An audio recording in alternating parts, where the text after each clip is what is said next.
सत्य वचन, अमर वचन, जीवित वचन, दिव्य वचन, सत्य वचन, अमर वचन, जीवित वचन। साई दा बाबा बनी दा बाबा बगरे रे सनी रे सनी रे सनी रे सनी रे सा। दिव्य वचन, सत्य वचन, अमर वचन, जीवित वचन, दिव्य वचन, दिव्य वचन।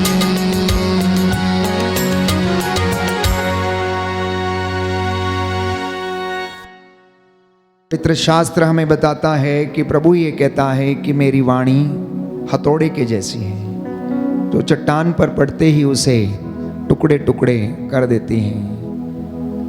आज की सदी की विडंबना ये है कि लोगों को अपने धर्मशास्त्र का ज्ञान नहीं है।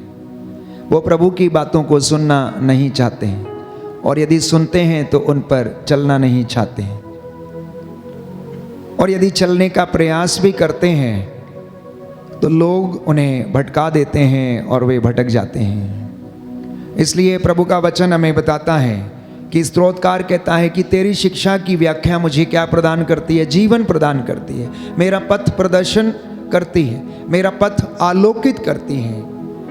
इसलिए आज का जो वचन परमेश्वर ने दिया है वो ये है कि प्रभु ने कहा कि मेरे बच्चों से कहो कि ये मेरी इच्छा पर चलना सीखें। तो आज का जो पहला संदेश प्रभु देना चाहता है वो ये है कि विश्वासी प्रभु की इच्छा पर चलना सीखें।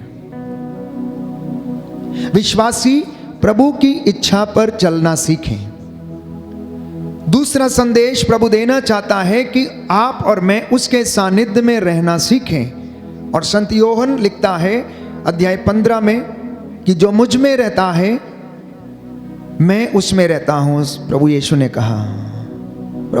कहा जो मुझ में रहता है मैं उसमें रहता हूं, और जो मुझ में रहता है वो बहुत अधिक फल उत्पन्न करता है, क्योंकि मुझसे अलग रहकर तुम कुछ भी नहीं कर सकते। एक विश्वासी के लिए, प्रभु के मार्ग पर चलने वाले व्यक्ति के लिए, एक अनुयायी के लिए प्रभु से जुड़े रहना अनिवार्य है। एक मनुष्य के लिए इस धरती पर रहते हुए भी परमेश्वर के वचन से जुड़े रहना अनिवार्य है। प्यारे भाई और बहनों, हालेलुया, हालेलुया, हालेलुया, हालेलुया। हे प्रभु यीशु, मैं वादा करता हूँ कि मैं आपके साथ जुड़ा रहूंगा। हालेलुया, हालेलुया, हालेलुया, हालेलुया। एक तीसरी मुख्य बात है कि परमेश्वर को हम उतना बड़ा देखें जितना बड़ा वो है। मैं बार बार आप लोगों से यही आग्रह करता हूं, you should see the lord as big he is. उसे हम अपने विचारों के अनुसार नहीं, परंतु जैसा वो है, जैसा धर्मशास्त्र बताता है, हम उसे वैसा देखने की कोशिश करें। वो जितने बड़े काम कर सकता है हम उतने बड़े कामों को देखने की कोशिश करें। वो जो रहस्य और चमत्कार दिखा सकता है, प्रकट कर सकता है, हम उसे उसी तरह से देखने की कोशिश करें। हम परमेश्वर के मार्ग पर जब चलते हैं तो परमेश्वर की इच्छा के अनुसार चलने की हम कोशिश करें। परमेश्वर के हृदय में अपने आप को समर्पित करें। अन्यथा बाइबल कहती है कि मनुष्य को इससे क्या लाभ यदि वो सारा संसार प्राप्त कर ले परंतु अपनी आत्मा गंवा दे, अपना जीवन गंवा दे। क्या लाभ है उसे? हम किसके लिए प्रयत्न करते हैं? हम क्यों प्रयत्न करते हैं? इस जीवन में हमारा उद्देश्य क्या है? What is the purpose of our life on this earth?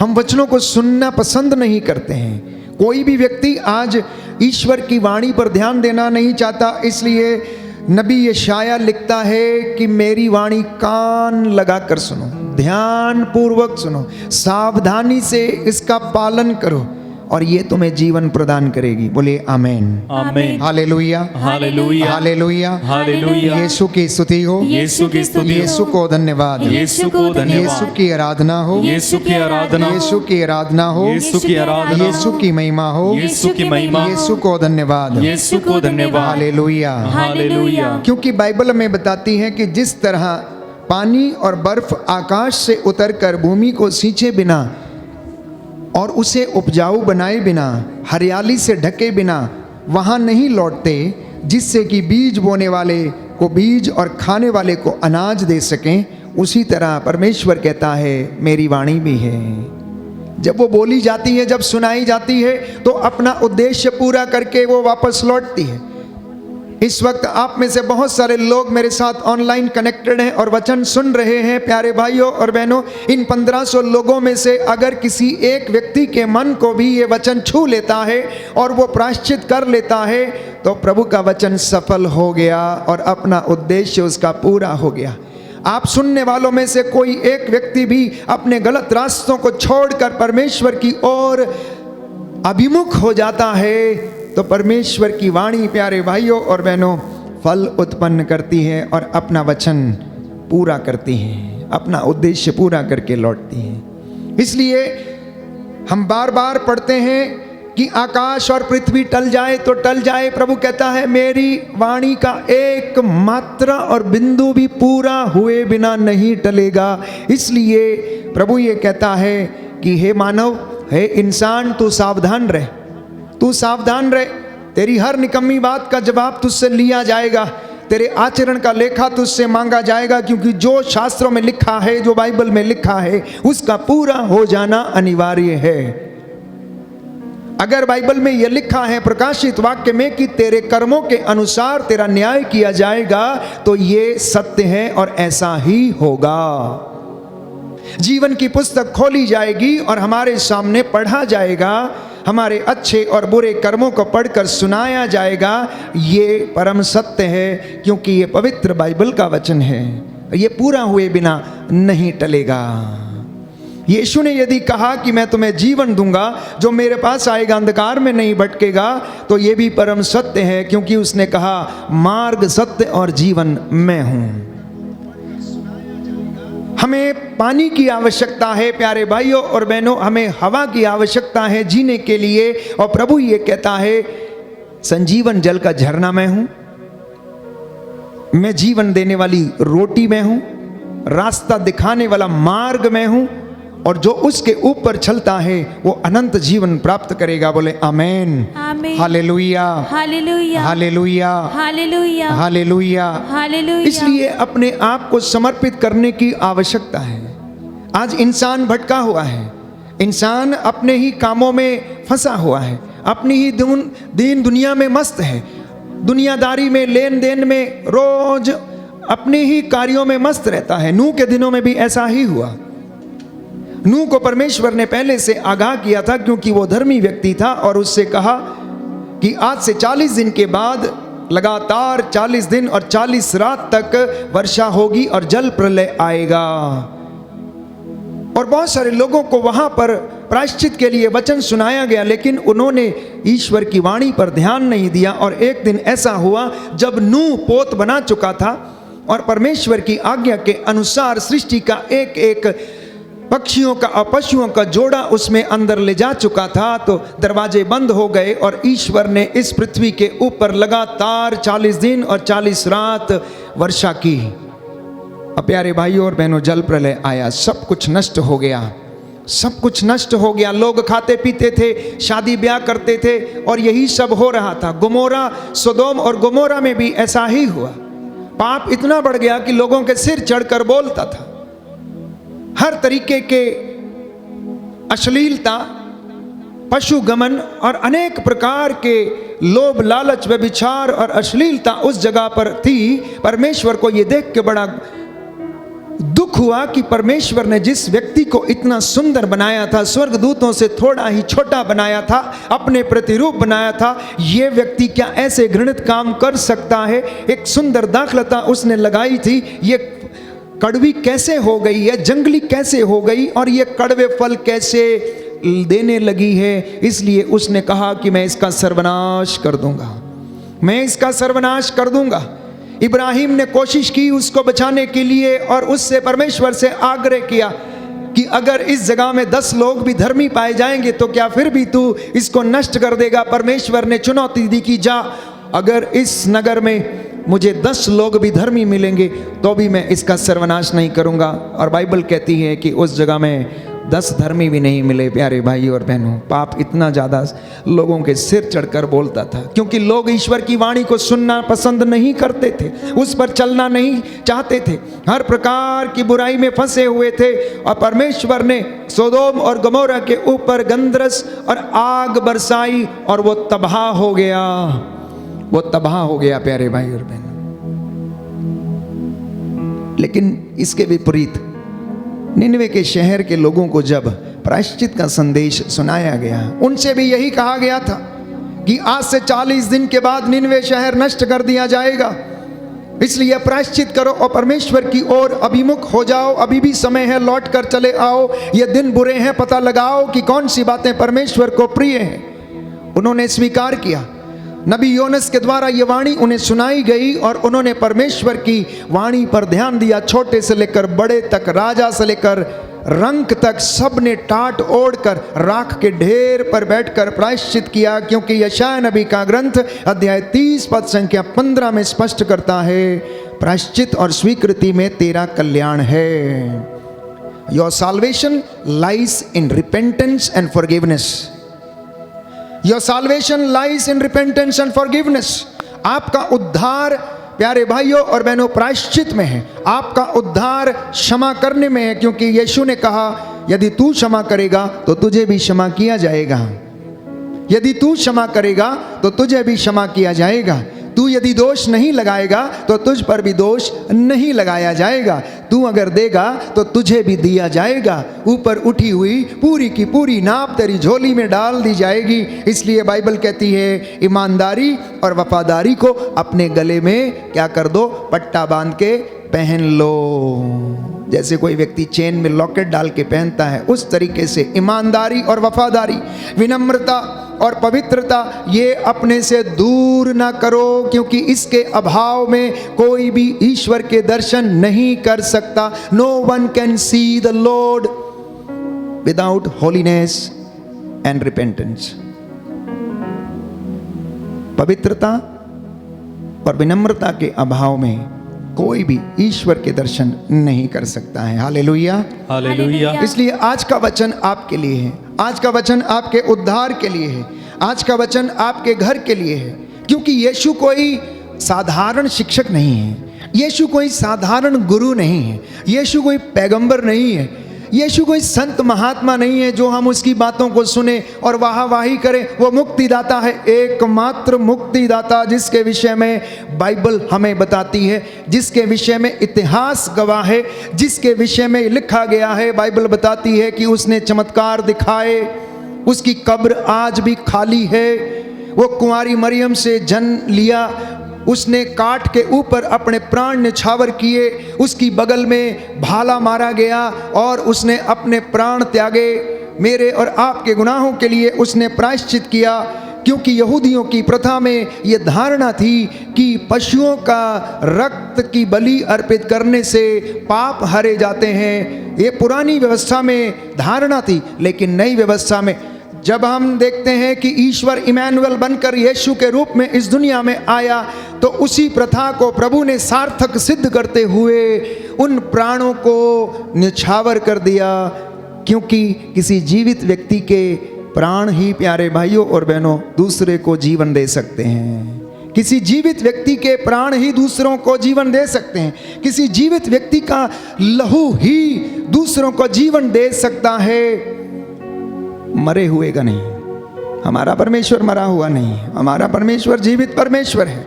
Bible हमें बताती है कि बकरों और सांडों का रक्त पापों को नहीं हर सकता है, बकरों और सांडों का रक्त पापों को नहीं हर सकता है। ये यहूदियों की धारणा थी, उनकी प्रथा थी। पुरानी व्यवस्था में हम पढ़ते हैं, इसलिए वे लोग याजकों के पास जाकर इस तरीके के बलिदान दिया करते थे। और जब बलि चढ़ाई जाती थी प्यारे भाइयों और बहनों, तो याजक उस मेमने का रक्त लेकर लोगों पर छिड़कता था। अब वो रक्त यीशु मसीह का सारी दुनिया के ऊपर छिड़का गया है, केवल एक व्यक्ति के ऊपर नहीं, केवल मसीहों पर नहीं, लेकिन हर उस व्यक्ति पर जो उस पर ईमान लाएगा, सबके लिए उसका लहू जो है वो बहा दिया गया। बोलिए आमेन, आमेन, हालेलुया, हालेलुया, हालेलुया, हालेलुया। यीशु की स्तुति हो, यीशु की स्तुति यीशु को धन्यवाद, यीशु को यीशु धन्यवाद, की आराधना हो, यीशु की यीशु आराधना की महिमा हो, यीशु की महिमा यीशु को धन्यवाद, यीशु को धन्यवाद, हालेलुया, हालेलुया। इसलिए हम बाइबल में पढ़ते हैं कि प्रभु यीशु ईश्वर का पुत्र है। वो आदि है, अंत है, अल्फा है, ओमेगा है। ईश्वर ने उन्हें धरती के ऊपर, आकाश के नीचे सारा अधिकार प्रदान किया है। फिलिपियों के पत्र अध्याय 2 पद संख्या 8 और उससे आगे हम पढ़ते हैं, सारी सृष्टि उसके अधीन है। उसे जीवन, मृत्यु और भाग्य पर, वर्तमान पर, भूतकाल पर, सृष्टि पर, स्वर्ग पर, पृथ्वी पर, सब कुछ पर अधिकार परमेश्वर ने उसे दिया है। लेकिन फिर भी उसने उसकी बराबरी नहीं की। उन्होंने हमें उदाहरण दिया है। यीशु ने हमें उदाहरण दिया कि जैसा मैंने तुम्हारे साथ किया है वैसा ही तुम एक दूसरे के साथ किया करो, अपने मित्रों के साथ तुम ऐसा ही किया करो। इसलिए ईश्वर को जानिए, ईश्वर को पहचानिए, यीशु को जानिए। जो उसे जानने का प्रयास करते हैं, जिनके जीवन में वो एनकाउंटर करता है, उनका जीवन बदल जाता है। और हमारे प्यारे भाइयों और बहनों,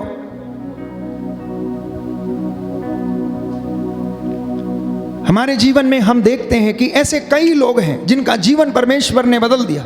और उनमें से एक साधु सुंदर सिंह की हम बात करते हैं, जिनका कि जीवन बदल गया जब उन्होंने यीशु मसीह को जानना चाहा, देखना चाहा, उनके विषय में जानना चाहा, उस खोज को करना चाहा, उस मुक्ति को प्राप्त करना चाहते थे जो अन्यत्र उन्हें कहीं ना मिली।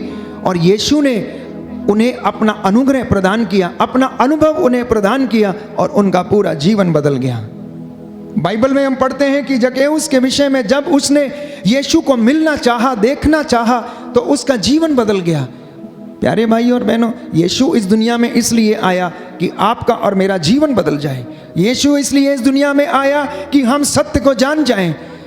यीशु इसलिए इस दुनिया में आया कि हम सत्य को जानें और सत्य हमें स्वतंत्र करे।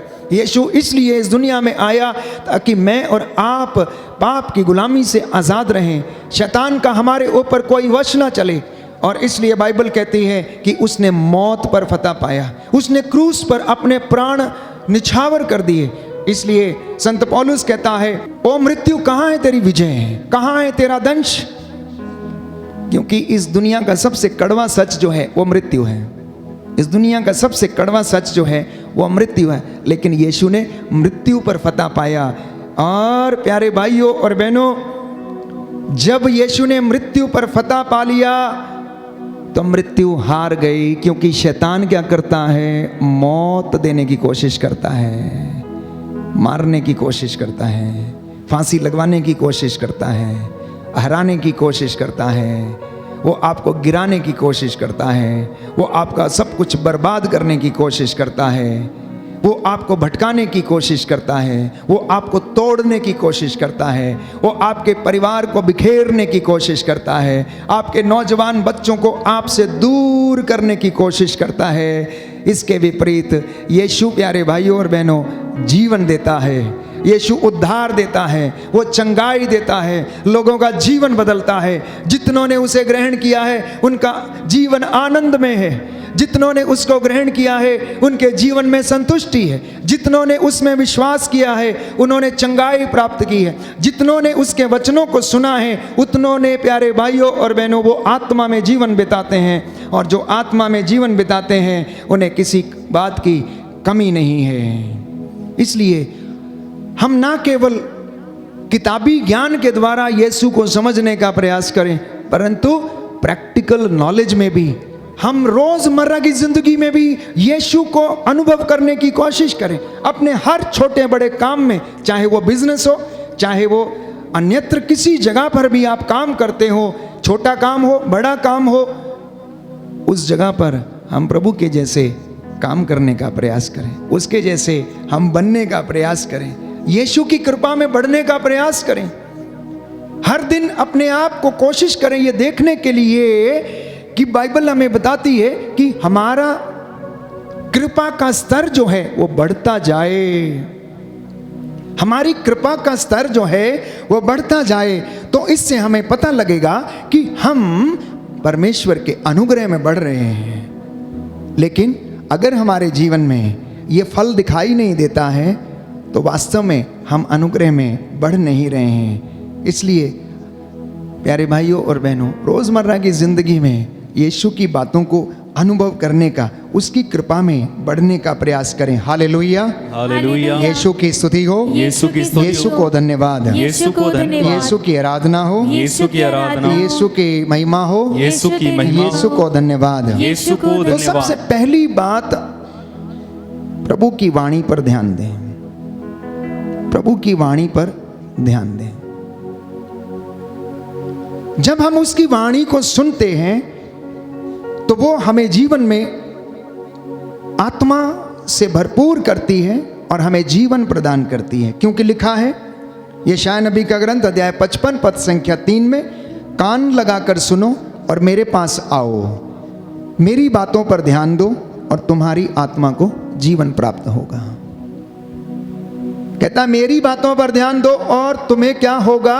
जीवन प्राप्त होगा। नीति वचन सूक्ति ग्रंथ अध्याय 4 पद संख्या 20 में लिखा है कि पुत्र मेरी बातों पर ध्यान दो, कान लगाकर मेरी शिक्षा को सुनो, उसे अपनी आंखों से ओझल न होने दो, उसे अपने हृदय में संजोए रखो और वह तुम में नवजीवन का संचार करेगी, वह तुम्हारे शरीर को स्वस्थ रखेगी। बोलिए आमेन, आमेन। हालेलुया, हालेलुया। प्रभु का वचन कहता है, प्रभु का वचन कहता है, पुत्र मेरी बातों पर ध्यान दो, पुत्र मेरी बातों पर ध्यान दो, कान लगाकर मेरी शिक्षा सुनो, कान लगाकर मेरी शिक्षा सुनो, उसे अपनी आंखों से ओझल न होने दो, उसे अपनी आंखों से ओझल न होने दो, उसे अपने हृदय में संजोए रखो, उसे अपने हृदय में संजोए रखो। वह तुम में नवजीवन का संचार करेगी, वह तुम में नवजीवन का संचार वह करेगी, तुम्हारे शरीर को स्वस्थ रखेगी। और तुम्हारे शरीर को स्वस्थ रखेगी। हालेलुया, हालेलुया, हालेलुया। हालेलुया। कितनी अच्छी बात है, कितना सुंदर मंत्र है। जीवन चाहते हैं, कहता है मेरी बातों को सुनो। स्वास्थ्य चाहते हैं, कहता है मेरी बातों को ध्यान से सुनो, उसको अपनी आंखों से ओझल ना होने दो, मेरी शिक्षा पर ध्यान दो। देखो मैं तुम्हें जीवन प्रदान करूंगा। क्यों? क्योंकि मेरी शिक्षा तुम्हें क्या करती है? जीवन प्रदान करती है। तुम्हें उससे आत्मा और जीवन प्राप्त होगा। लेकिन आप अपने आसपास और अपने ही जीवन में झांक कर देखिए कि हम में से कितने लोग उसकी वाणी को सुनते हैं, उस पर चलने की कोशिश करते हैं, उसे समझने का प्रयास करते हैं। क्योंकि हम ऐसा नहीं करते, इसलिए हम स्वस्थ नहीं रहते, हमारा मन अशांत रहता है, हमारा मन प्रलोभन में भटकता है, हमारा मन अनेक प्रकार की बुराइयों में फंस जाता है और हम आशीष से वंचित हो जाते हैं। हम कृपा में बढ़ नहीं पाते हैं। हमारी कृपा का लेवल, ग्रेस का लेवल जो है वो बढ़ता नहीं है।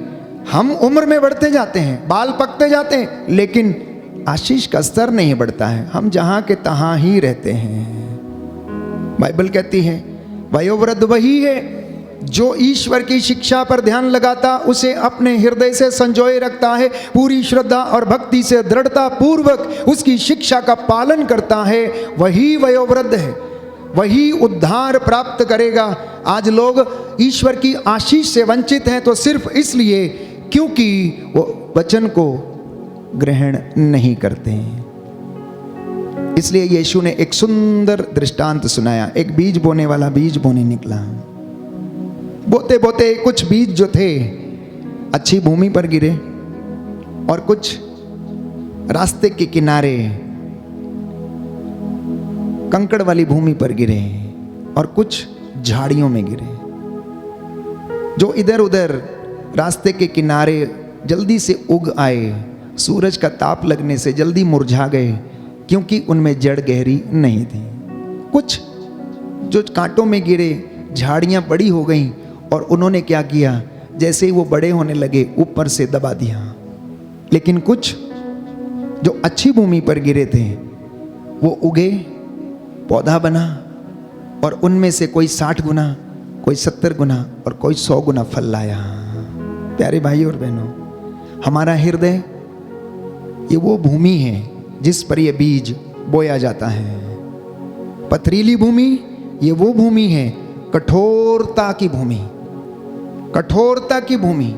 जो वचन सुनते तो हैं लेकिन कठोर हृदय के हैं, इसलिए उस पर चलने का प्रयास नहीं करते, उसे ठुकरा देते हैं। झाड़ियां, जंगली झाड़ियां, कटीली झाड़ियां इस संसार के प्रलोभन है, माया जाल है जो इस वचन को बढ़ने नहीं देता है।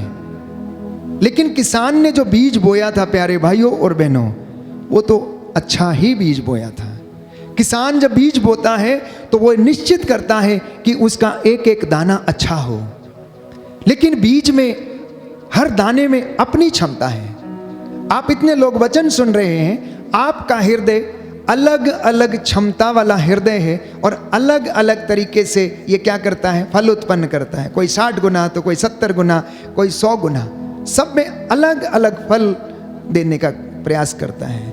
जो जितनी ज़्यादा मेहनत करता है वो उतना अधिक फल लाता है। प्यारे भाई और बहनों, जो जितना ज़्यादा परमेश्वर के नज़दीक रहता है, जितनी ज़्यादा अच्छी भूमि में रहता है, जितनी ज़्यादा गहराई में रहता है, जितना ज़्यादा विश्वास में रहता है, वो उतना ही ज़्यादा फल उत्पन्न करता है। लेकिन जो माया जाल में फंस जाता है, जो पथरीली भूमि पर यानी कि कठोरता का जीवन व्यतीत करता है, वो बहुत जल्दी निराश हो जाते हैं। इसलिए प्रवक्ता ग्रंथ लिखता, अध्याय 2 पद संख्या 3 में, ईश्वर से लिपटे रहो ताकि अंत में तुम्हारा कल्याण हो। कुछ लोग सोचते हैं अभी कल्याण हो जाए, अभी मिल जाए। प्रवक्ता कहता है तुम ईश्वर से लिपटे रहो ताकि अंत में तुम्हारा कल्याण हो।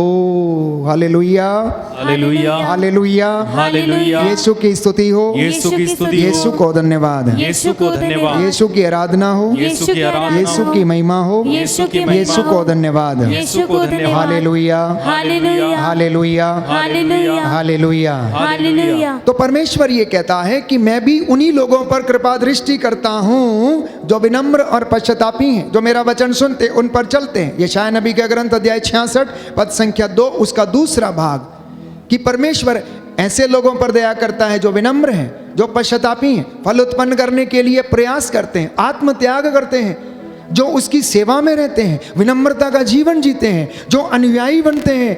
ये परमेश्वर ने अपना वचन, यीशु ने रोज सुबह से लेकर शाम तक वचन सुनाते थे, ऐसे ही बोलते थे, यही शिक्षा देते थे। धन्य हैं वे लोग जो मेल मिलाप करते हैं, धन्य हैं वे लोग जो वचन के भूखे और प्यासे हैं, धन्य हैं वे लोग जो परमेश्वर के दर्शन करना चाहते हैं, धन्य हैं वे लोग जो अपनी रोटी भूखों के साथ बांटते हैं। धन्य ये आज की दुनिया में अपने आप के ऊपर अप्लाई करें प्यारे भाई और बहनों। इसलिए मेल मिलाप कराने का प्रयास करें, ईश्वर को खोजने का प्रयास करें, तो आप परमेश्वर की नज़रों में धन्य माने जाएंगे। क्योंकि उसने कहा, यीशु ने कहा, बाइबल में बताती है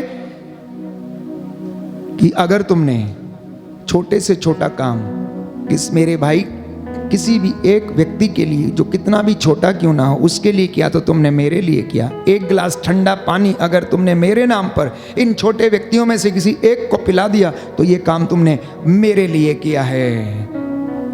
तो प्रियजनों, हमारी आवश्यकता चंगाई नहीं है, याद रखना। हमारी आवश्यकता क्या है? उद्धार है। हमारी आवश्यकता चंगाई नहीं, हमारी आवश्यकता उद्धार है। हमारी आवश्यकता हमारे बिजनेस की उन्नति नहीं, हमारा उद्धार है। कई लोग प्रार्थना करते हैं कि हमारा गल्ला बढ़ता जाए, उस पर आशीष आती जाए, उस पर इतना पैसा आता जाए। अरे भाई, नहीं होगा, नहीं होगा, क्योंकि प्रभु का गणित थोड़ा अलग है।